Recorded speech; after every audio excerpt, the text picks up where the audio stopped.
E como que você faz, de maneira geral, o tratamento? Tanto de cisto pequeno como cisto volumoso?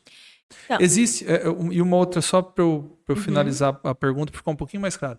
Existe ainda a situação de você fazer a punção do cisto e deixar lá e observar? Se for um cisto maior? Existe sim. A gente acaba só fazendo a punção quando ele é um cisto sintomático, né? Então eu palpo a mama, eu sinto se tem cistos que aparecem tão Não, rápido, sim, que são os exatamente. nódulos. É, O paciente de repente começa a sentir um nódulo que cresceu em uma semana, gente. Isso é, provavelmente é história de cisto, não é sim, história de nódulo é. sólido, né? Hum? Então aí você palpa ele e esvazia o cisto. Ele pode reformar, né? Tem uma taxa de recidiva que a Recidiva, gente chama, né? exatamente. É superior a 50%, mas pode dar um grau de conforto para o paciente, porque essas pacientes que têm alteração funcional benigna da mama, e cistos de mama, eu costumo falar, paciente chegou e tem um monte de cisto, eu já sei, ela tem mastalgia. São pacientes que têm a mama mais sensível, porque, gente, com certeza, é um sinal indireto, né? Tem mais receptores, produzem cisto. Eu já sei que ela tem mais dor na mama. Então, os cistos pequenos, que eu não palpo, a gente só faz a punção, que a gente chama de punção por agulha fina, quando a mama é muito sintomática. O paciente tem muita dor e a gente quer testar se vai melhorar a dor puncionando os cistos. Certo. Então, esses cistos que são impalpáveis, a gente faz guiado por ultrassom. E os que são palpáveis, que na maior parte das vezes, para ter tanta dor assim, é mais os palpáveis, os grandes, maiores do que 2 centímetros. E a gente faz a punção, mas lembrando que eles podem voltar. A biópsia a vácuo é feita com aparelho?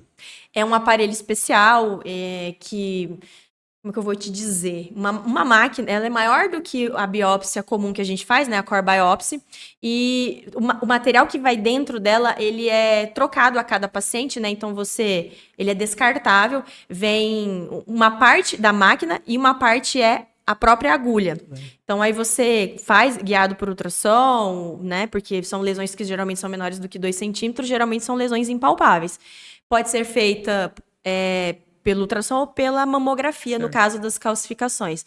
E ela retira tudo ali. Você vai tirando em leque e tira 2 centímetros de lesão. É Então, muito legal. como a gente tem o costume de sempre, eventualmente, quando tem artigo, alguma coisa diferente, deixar o link, depois eu te Uhum. peço para me passar uma foto, como a gente fez na Com pele, né, certeza. A Sim. gente Leandro? pode O colocar aqui. Fernando, a gente deixou, né, as fotos no link, Sim.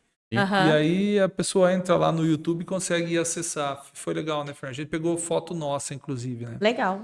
Agora, para a gente progredir um pouco mais, e acho que vamos falar um pouco de mamas, as mulheres que procuram a gente com sintoma de mama inflamado, né? Aham. É lógico que, na maior parte das vezes, a gente já falou a respeito de lesão inflamatória de mama por bactéria mesmo, ou Uhum. por outros agentes, mas a gente, eu acho que tem que dar uma atençãozinha também ao filódes nesse caso, Ao não é? tumor filoide, sim. E aquela situação também do pol de orange, né? Que Uhum. pode ser um diagnóstico diferencial, que Sim. a lesão em casca laranja pode ser um diagnóstico Odorrange. diferencial, exatamente. Um diagnóstico diferencial disso, né? Então, queria que você É, falasse um pouco disso. E, eu Fernando, acho tem muito bastante importante. coisa que é da SAMI, nós vamos entrar em cirurgia, você vai falar um pouco mais. Fica Mas se você quiser complementar, fique à É, vontade. Não, fica tranquilo, né? tranquilo. Então, isso é muito interessante a questão do que você falou do podorrange que a gente fala, né? Eu tinha um preceptor que ele só deixava eu falar corretamente, porque senão ele brigava comigo. Tinha que ser podorrange, tá? Que é a casca de laranja. Então, a Exatamente. mama fica com aspecto de casca de laranja. Dilatação de poro, né? Parece que a mama está inflamada. Então, essas mastites muito intensas são até diagnóstico diferencial. Se não melhora com antibiótico, é uma coisa que a gente pensa de carcinoma inflamatório da mama. Que é uma entidade que é como se o câncer ele entrasse na vascularização linfática da mama e não formasse exatamente um nódulo específico. Então acomete os vasos linfáticos. Como a linfangite pulmonar, carcinomatose, não tem a linfangite, é a Sim, mesma Sim. ideia, só que na glândula mamária.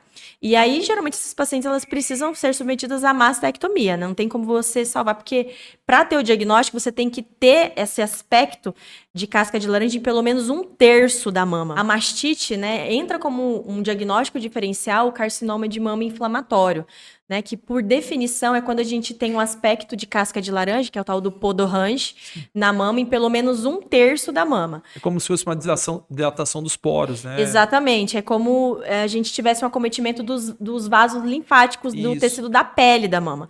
Então é um acometimento bem amplo, né? né? Então, acaba que a gente precisa submeter essas pacientes à mastectomia, porque 1/3 da mama ali, a gente já não consegue fazer uma cirurgia conservadora. Então, é um diagnóstico diferencial quando eu tenho uma mastite que ela não resolve, uma mastite mais difícil de ser tratada também. E falando do tumor filóides de mama, é um tumor, né? Porque geralmente ele é maior do que 2 centímetros, maior do que 2 centímetros, a gente já chama de tumor. Mas que pode ser um nódulo, né? Ele pode ser facilmente confundido com o fibroadenoma normal, principalmente no começo, porque tem um aspecto de benignidade, mas ele cresce mais rápido, né? E por vezes fica volumoso, não é? Muito volumoso, exatamente. A gente encara ele como um câncer, mas não pela capacidade de disseminação para outros órgãos, mas disseminação local mesmo, porque ele cresce muito rápido.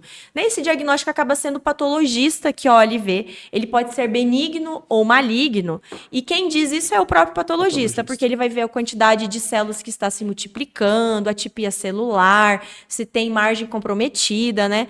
Isso vai dizer se é benigno ou maligno. E geralmente a cirurgia é o que resolve mesmo. É muito comum a gente ter que fazer mastectomia nessas pacientes, porque ele é tão volumoso, né, quando a gente pega, que não tem como fazer uma cirurgia conservadora da mama. E o que mais ia falar? Geralmente não precisa fazer quimioterapia no primeiro momento, né? Essas pacientes. Então entram como um diagnóstico diferente de outros tipos de nódulos, e quando ele é maligno, o que é mais importante é a gente ter uma boa margem. A margem do tumor filóides é maior do que o do câncer de mama, o carcinoma ductal invasor, que é aquele que mais comum, é de 2 centímetros. É bem maior do que o você outro. pode explicar por quê? Por conta dessa capacidade dela de disseminação. Não, na verdade, a disseminação local, entende? Então, a margem é maior.